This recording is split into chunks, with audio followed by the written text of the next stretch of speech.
Hello, how are you? It is Saturday, May 11th. Who is texting me? Um, Good morning. Uh, First things first, obviously, info at realrecoverytalk.com. You can reach us, myself, Ben, and Dr. Tambini. The podcast is on Apple and Spotify. The podcast is right there, Real Recovery Talk. It's all about addiction and recovery. Let's see. You can reach me personally, Tom at realrecoverytalk.com and Ben at realrecoverytalk.com. So we're doing these readings every day, every single flipping day. So far, I've enjoyed it. Probably about a weekend, maybe. Um, yeah, it's good. It jogs my recovery brain. So, anyways, here we go. Just for today, daily meditations for recovering addicts, May 11th, balancing the scales. Interesting. A lot. Um, Here we go. A lot of our chief concerns and major difficulties come from our inexperience with living without drugs. Often, when we ask an old timer what to do, we are amazed at the simplicity of the answer. Basic text, page 41 and 42. Finding balance in recovery is quite a bit like sitting down with a set of scales and a pile of sand.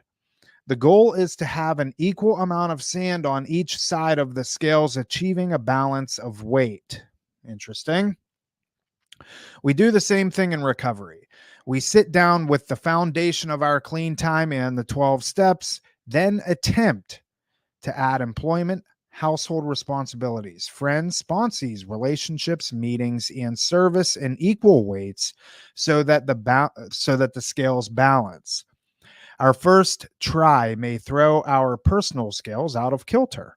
We may find that because of our over involvement in service, we have upset our employer or our family. But when we try to correct this problem by resigning from NA service altogether, the other side of the scales go out of balance. We can ask for help from members who have stabilized their scales. These people are easy to recognize. They appear serene, composed, and self assured. They'll smile in recognition at our dilemma and share how they slowed down, added only a few grains of sand at a time to either side of the scales, and were rewarded with balance and recovery.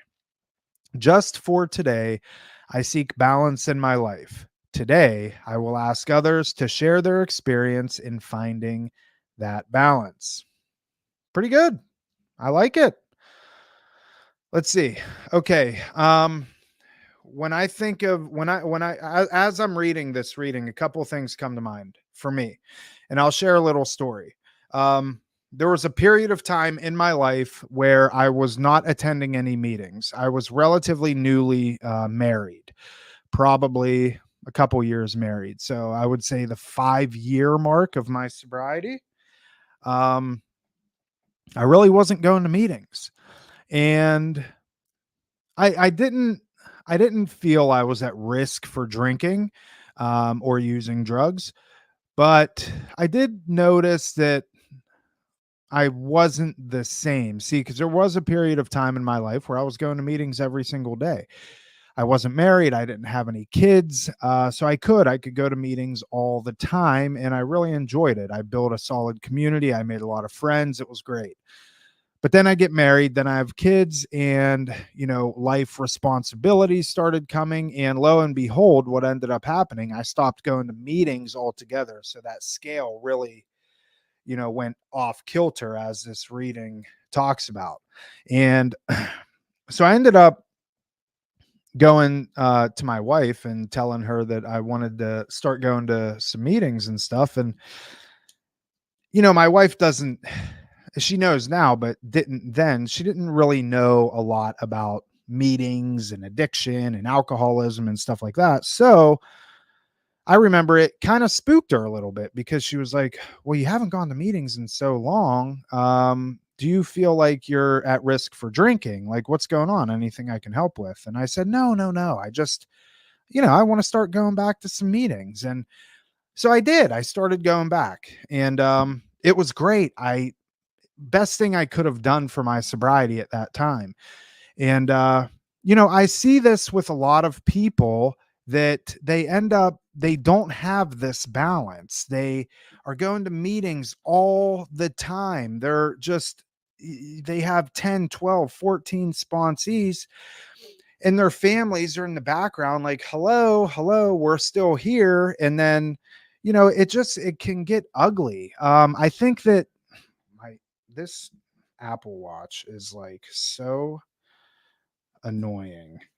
I don't know if I like this. So I just got this Apple Watch, and I don't think I like it because the stupid thing does not stop going off. And I don't know how to change and I don't know how to work this thing. God, it's so annoying. Got a resentment towards my Apple Watch. So anyways, having balance is very important. Being able to pick up and recognize on when things are out of balance is important. Your family is very important.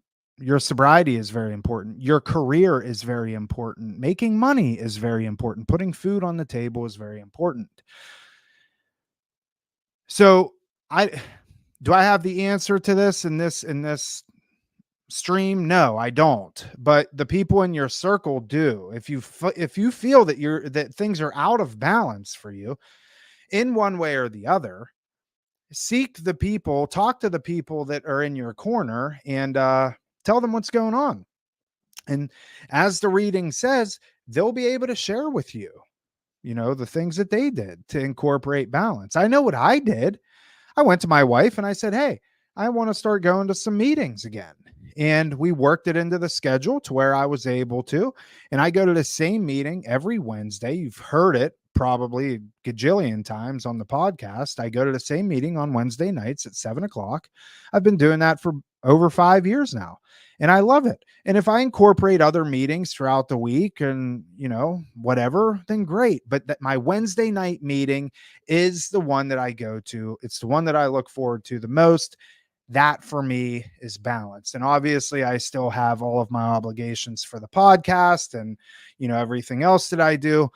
As it seems right now, I have balance. Now, I'd be curious to see what my wife says. Does she think I have balance? I don't know. Maybe I'll ask her and I'll let you guys know. But I do enjoy this reading. I think it was good, and very good for people that are newcomers that may notice that they're getting a little out of balance. So, all right, that's it. We'll see you tomorrow.